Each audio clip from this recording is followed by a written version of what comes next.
So it is 12, so we're going to go ahead and get started.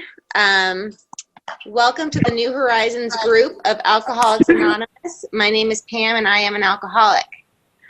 I've just muted everyone's microphone. It is very important to keep background noise to a minimum so we can all hear clearly. Today I have asked Haley to read the preamble. Haley, alcoholic. New Horizons is my home group, and I'm currently working on my step 2. Alcoholics Anonymous is a fellowship of men and women who share their experience, strength, and hope with each other that they may solve their common problems and help each other recover from alcoholism.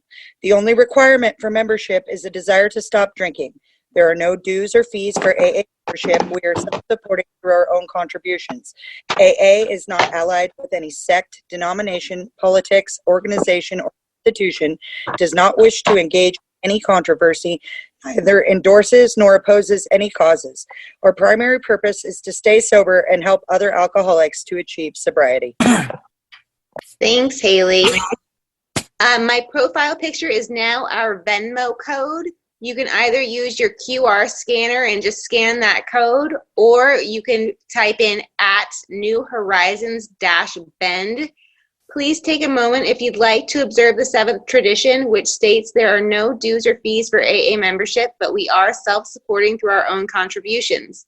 The money we collect is used to carry the message to alcoholics outside our group and allows us to do our part in ensuring a permanent haven for alcoholics in the ages ahead.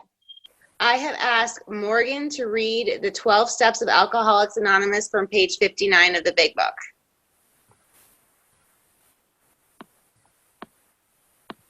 Make sure you stand, Morgan. I got him. Hi, Morgan. Oh, there we go. Hello. Yes, I'm through. I'm through number 6 already. Just kidding. All right, I'm unmuted. I'm standing. I'm wearing a suit. Morgan, alcoholic. Here are the steps we took, which are suggested as a program of recovery. 1. We admitted we were powerless over alcohol, that our lives had become unmanageable. 2. Came to believe that a power greater than ourselves could restore us to sanity. 3. Made a decision to turn our will and our lives over to the care of God as we understood Him. 4. Made a searching and fearless moral inventory of ourselves. 5. Admitted to God, to ourselves, and to another human being the exact nature of our wrongs.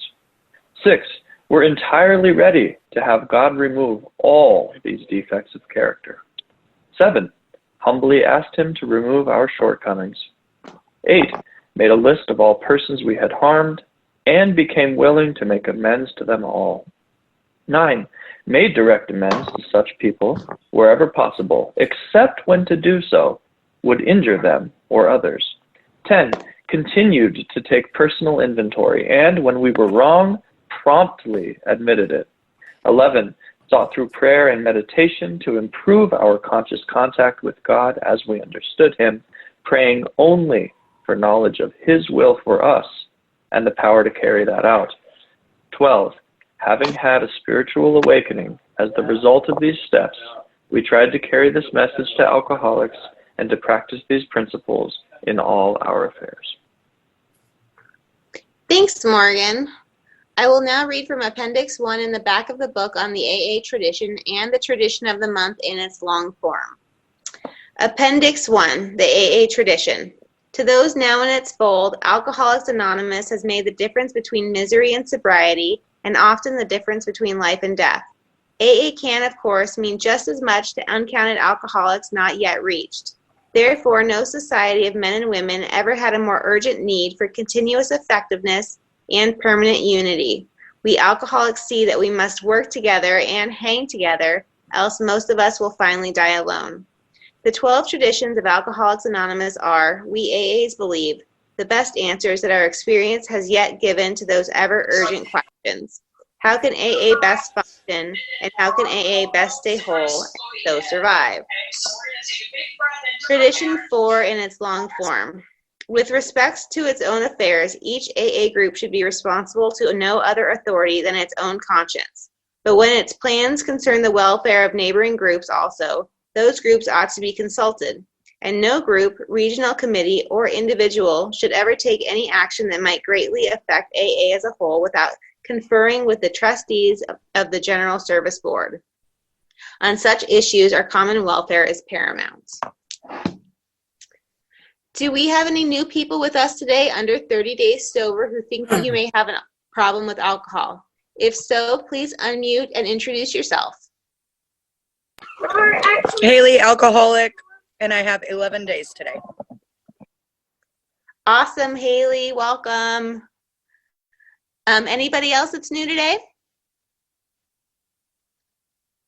Do we have any AA anniversaries to be acknowledged today? Okay. The format of this meeting is as follows. Our speaker will share with us for about 20 minutes on their story, what they were like, what happened, and what they are like now. During this time, please keep on mute. The speaker will then choose a topic from the first 164 pages of the Big Book. When the speaker is done sharing and reading, we will call names for sharing. If you unmute your phone to thank the speaker or to share, please remember to mute yourself again promptly. We will end the meeting at 1 o'clock. Please allow me to introduce our guest speaker today, Bob D. from the Connect the Dots group in Las Vegas. Bob. Hi, my name's Bob and I am alcoholic. Hey, Bob. Good to be here. I'd like to welcome anybody that's new. Glad you're here. I have a sobriety date, which is October 31st, 1978, and that's the day from which to now I've been free of alcohol and anything else that I've ever tried to use to treat my alcoholism. I also have a sponsor who knows he's my sponsor. I have a home group that I talk to the people in that group every day, a lot of them, but I miss the meetings, the open meetings. I miss the connection, and I miss the spirit that happens when a whole bunch of people show up an hour before a meeting to try to be useful and connect, and it's almost like you can feel God in the room. And anyway, I have bad case alcoholism. When I say I'm an alcoholic, what I'm really saying is that regardless of what other problems I might have had in my life, and I'm pretty typical, I've had a lot of problems other than alcohol. And it was so, when in early treatment centers, when people would suggest that my problem was alcohol, I would think, yeah, I could kind of see that. But my God, I got all these other problems. I got depression problems. I got drug problems. I got police problems. I got anxiety problems to the point of panic. I got relationship problems. I got this new thing they talk about now, this social anxiety disorder problems. I got a whole bunch of problems.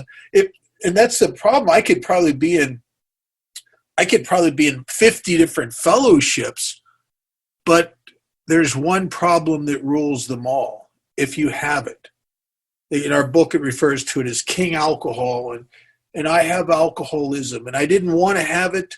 I used all these other things to convince me my case was different. And so as a consequence of that, I relapsed continually for about 7 years. I came to AA. First time I came, I wasn't old enough to take a legal drink. And from that until 1978, I was in and out of various treatment centers. I got sober a lot in detoxes. I got sober on a couple occasions in jail. I got sober a lot. And I got to a point where I was swearing to myself and meaning it that I'll never go back and I'll never touch that stuff again, because I'm not stupid. I get it. I mean, I don't need the lectures from people. I understand I'm killing myself. And what I don't understand is that I can't stop. I can stop for a little while, but I always go back to it. I am not an acute alcoholic. I'm a chronic alcoholic. And when I say I'm an alcoholic, a chronic alcoholic, what do I mean? Well, alcohol at one time did something for me. And because of how majestic it was, what it did for me, it set up an obsession with that effect. And it really is with the effect. I remember in the mid-'70s listening to people talk about, if you don't do AA, the obsession to drink will return. And I didn't get that, because it wasn't an obsession with Budweiser, Daniels. It was always an obsession with the effect, with the feeling of freedom, with the being able to come out of myself. And really the effect truly was that alcohol relieved me of the bondage of self and allowed me to come out and play and be free. And when alcohol in the early days did what it did for me, it was so amazing. It's no wonder that it took first position of importance in my life. Now, I wouldn't have admitted that to anyone, not even myself, because I don't want to look like a guy who alcohol is more important than my mother and father, but yet it was. Alcohol, you mean drinking alcohol and the effect produced by alcohol is more important than my relationships?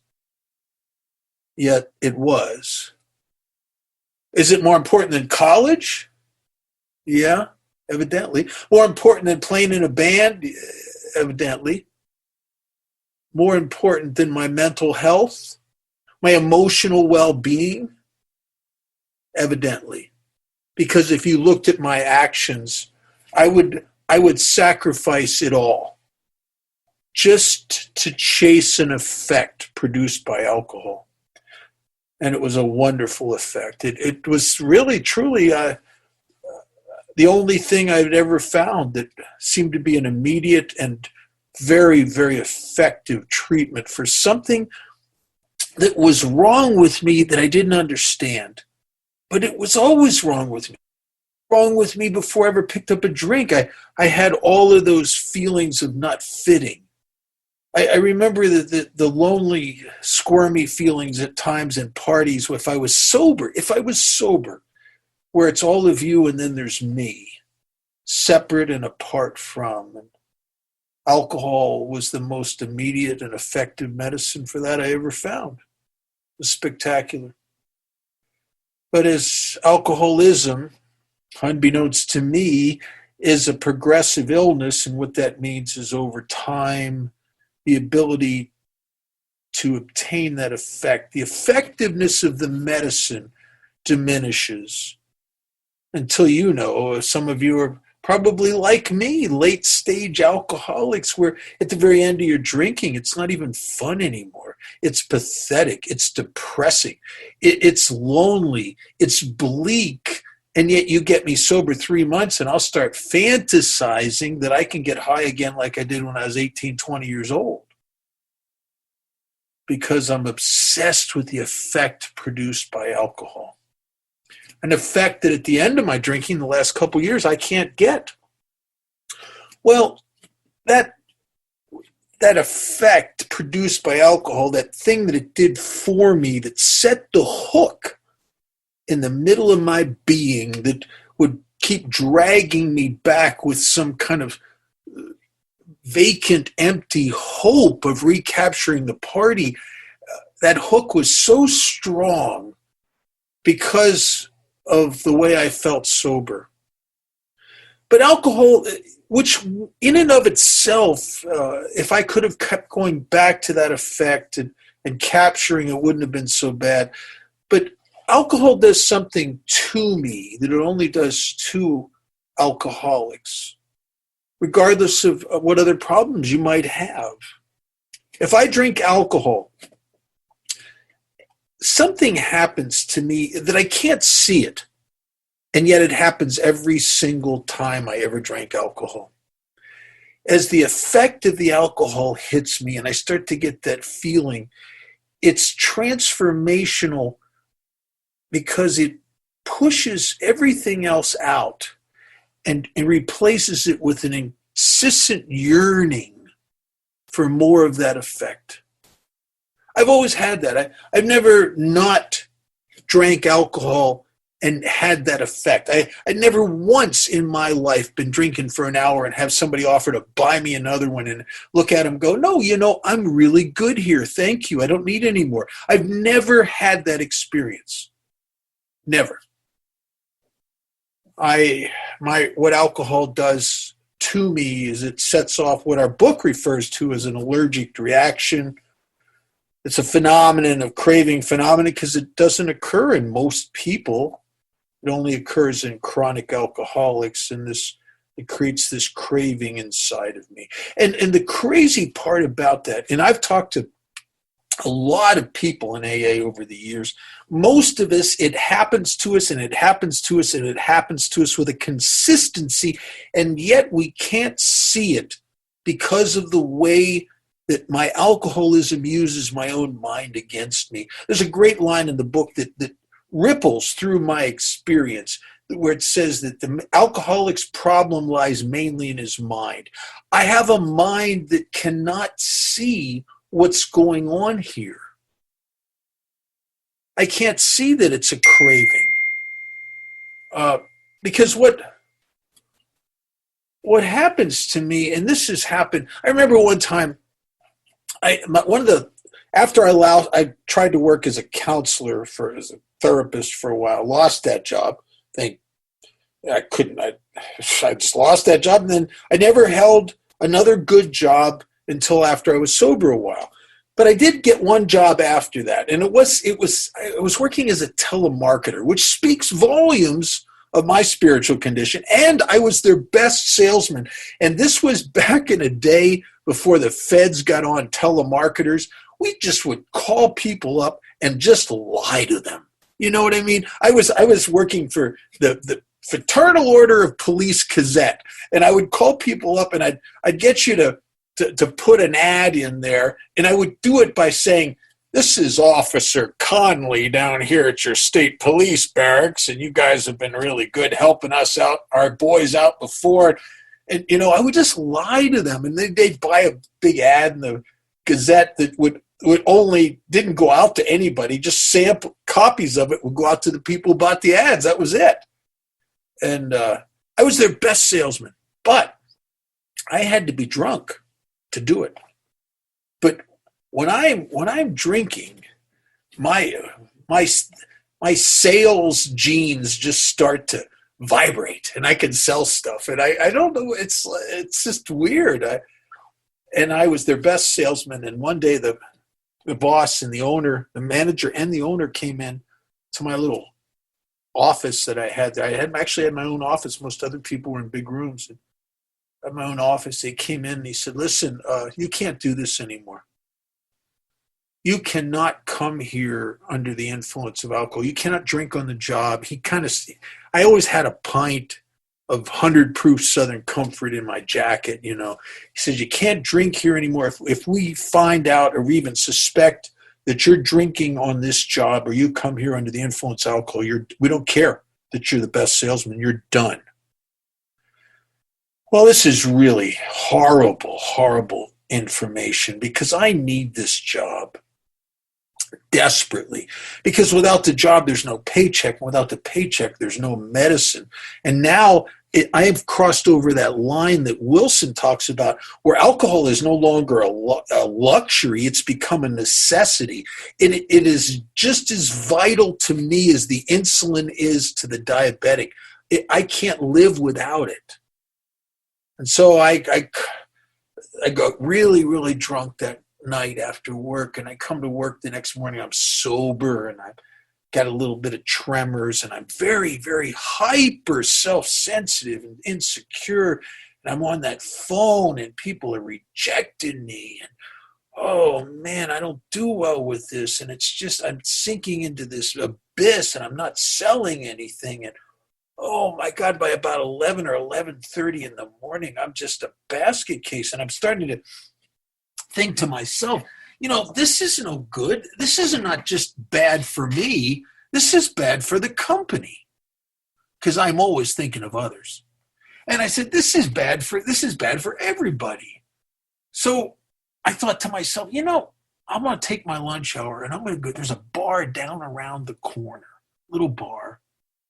And I'll go down there and I got to just have one or two drinks, just two, just to take this nervousness away so I can come back here and I can do my job, for God's sakes. And I thought, I'll just go down there and have two drinks. I'll have vodka, because you can't smell vodka. Everybody knows that. You can't smell vodka. And I'll have vodka and orange juice, kind of make it a health drink. And I'll go down there and have two health drinks. And since I'm only going to have two, I'm going to have two double vodkas and orange juice. And then that's it. Then I go back to work. Well, I go down there and I get that. I'm going to try to slow sip these drinks, which I can't do. I'm not a slow sipper. I'm a gulper. And I killed that first double vodka and orange juice quick. And I got the second one. I'm trying to nurse it because I got to go back to work after this is done. And I get about halfway through that second drink and I start thinking to myself, this is the damn United States of America, for God's sakes. This is the land of freedom. Who were they to tell me? I'm over 21. I don't get in trouble. I have never gotten a fight with anybody back there when I'm drinking. Who are they to tell me I can't drink? I'm the best. I'm the absolute top, best salesman they got, for God's sakes. This alcohol helps me to be the guy they need me to be. I said, I don't get out of line. I don't get drunk. I killed the rest of that second vodka. I said to the bartender, do I look drunk? And I walked up and down in front of him, in front of the bar. He said, you look fine to me. I said, give me another one. And I never got back to work that day. And if you would have put me on a lie detector and said, oh, Bob, you just had the phenomenon of craving, I would have said, no, I didn't. Well, how come you took 3 when you said you were only going to have 2? Well, I changed my mind. I didn't know that alcohol used my own mind again. The allergic reaction to alcohol worked through my very being and my own thoughts to change my mind. And this allergic reaction to alcohol that I can't see burnt my life to the ground over and over and over again, and it punked me out and made a fool of me over and over and over again. And I don't even see what's happening to me. Alcohol is my relationship with alcohol is different. Now, I'll tell you a little story. I got time. And this really defines why I am an alcoholic, and everything else is just doesn't even compare. When I was 17 years sober, I had a really good year. And it was financially, I had an amazing year. And so I rented this amazing house on the beach in Maui. And I took my sister and her husband over there and this girl I was dating at the time. And we had Harleys for the week, and we were riding around the island. It was wonderful. Great restaurants, just good AA meetings over there. It was just wonderful. And I got obsessed that I wanted my sister and her husband to see all the other islands, which you can see from the top of the volcano, which is like 11,000 feet, the top of this extinct volcano, Haleakala. So we're on these Harleys, and I'm hell-bent to show this to them. And we start up that mountain, and it's raining. But that doesn't deter a person with obsessive thinking like I have prone to at times. And I knew we're going to push through that rain. We're going to get above those clouds, and it's going to be sunny, and it'll be amazing. We'll see all the other islands, and they're just going to think, oh, Bob, we're so glad you persisted and got us to do this. Well, here's the problem. We never did break through those clouds. It was a miserable, miserable Harley ride. All the way up there, cold, bitter, rainy. Oh, I'm coming back down that mountain, and those hairpin turns go around a hairpin turn, downshifted, coming into the turn. There was wet moss on the road. It all caught at the right moment and catapulted me into a bed of lava rock on the side of the road. I thought I was dead. I thought I never had pain like that. It eventually got me to the hospital. They discovered that I completely snapped 7 of my ribs and my collarbone. After they got done with brushes digging the lava rock out of my skin, and giving me a CAT scan. The doctor comes in. They got me on a PICC line because they thought I was in shock. And he comes in and he says, "Listen, kid, we're going to give you some morphine now. We got your CAT scan. So your CAT scan." And I said to him, I said, "Doc, I can't have morphine." And he said, "Why not?" And I said, "Well, I'm at the time I was 17 years sober." I said, "I'm a 17-year sober member of Alcoholics Anonymous who have had nothing in 17 years. And when I was a kid, I had about almost 2 years where I was addicted to heroin during the Vietnam heroin thing that was going on back then." I said, "You can't give me that morphine." And he said to me, he said, "Listen, kid, this is non-negotiable. You have dynamic tension between those broken ribs and that collarbone. We must give you this morphine to dumb down that pain or you're never going to get better." And I didn't know what to do. I just thought, all right. They stuck that syringe in that PICC line and shot that morphine in there. And an odd thing happened. It went only to the pain. It didn't go to my head. I didn't have to rob anybody's TV set or nothing. And I got off of that stuff about a month before they wanted me to get off of it. I was very diligent. I never went too far with it. It worked out fine. The point being is if that doctor would have come into that emergency room and he would have said to me, he said, "Listen, kid, we're going to have to give you 4 shots of 100 proof vodka every 4 hours." The first time they gave me the 4 shots of vodka, I'd have been out of that hospital running down the street with the bathrobe flapping in the background trying to get to a liquor store or breaking into the place they kept it in the hospital, because alcohol is not my drug of choice. Alcohol is my drug of no choice. And that makes me an alcoholic. And that hangs over me. And because I've been taking meetings into detoxes 2-3 a week, more, sometimes more, for over 41 years. And I can't tell you how many people I've seen that drank again. And some of them didn't think they were alcoholics. Some of them thought that, well, maybe my problem is my emotions, or maybe my problem is I got sober. I was 16 when I got sober. Maybe it was just adolescent drinking, or maybe I was really might have really been only a coke addict or a heroin addict. And they started drinking alcohol and it overcame them. And some people like myself who have had this allergic reaction to alcohol, I can't see it, and yet it's there. So I'm an alcoholic because alcohol at one time set the hook within me by creating a feeling that I became obsessed with, and a freedom that I became obsessed with. And alcohol does something to me that it only does to the alcoholic. Well, somewhere along the line, in my, I don't know, maybe after 4 or 5 treatment centers, I started, I'd gotten away from the drug scene. Now I'm just drinking a lot of Richard's Wild Irish Rose, a little bit of Thunderbird, because you need a red and a white. And I'm just drinking, and I'm starting to understand. I couldn't have said phenomenon of craving or allergy, but I started to understand that I must not drink. I must not drink. It's killing me. I'm getting it. I guess when I start, I can't really stop, no matter what my intentions are, no matter how much I've made up my mind. I'm not going to go, it's not going to be bad this time, and it always is. And so I start into a phase of alcoholism that is the most horrific, and that's the phase when you know that you must not drink, and I'm swearing to myself and meaning it, sometimes tearfully, with a depth of conviction, and I mean, I'm never going to drink again. And yet, to my horror, 6 months later, I'm back at it again. 3 months later, sometimes there were times where I coming into detox, I'm crying as they're interviewing me and swearing I'll never drink again. And sometimes I drank the day I got out. And other times it was 6 or 8 months. Because my alcoholism starts in a sense where the bottle ends. And that phenomenon of a craving and that allergic reaction waits for me.